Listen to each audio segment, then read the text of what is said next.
Les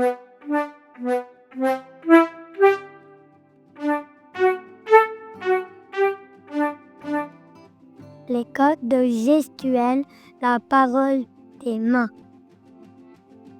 Et si, à l'école, dans les moments collectifs, on pouvait communiquer sans parole? Et si, avec des gestes, on pouvait donner son avis, partager son désaccord, prendre part à un vote ou demander la parole pour une courte intervention? Et tout ceci sans avoir besoin de parler. Pourquoi ne pas en faire un outil pour favoriser la participation en classe? Tu sais, on utilise des gestes depuis très longtemps.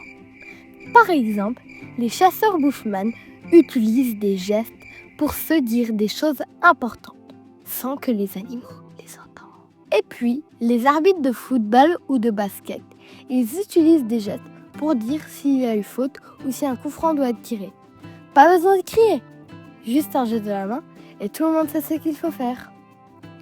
Les plongeurs, eux, ils utilisent des gestes aussi sous l'eau.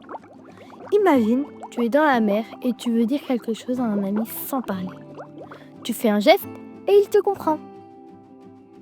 Et puis, dans des grandes foules de mouvements sociaux, comme celui des indignés, des gestes simples ont permis aux gens de s'exprimer sans se couper la parole et sans crier.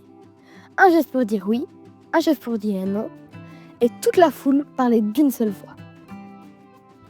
Benaïda, un enseignant français, propose quelques codes pour sa classe dans l'ouvrage Bien débuter en élémentaire.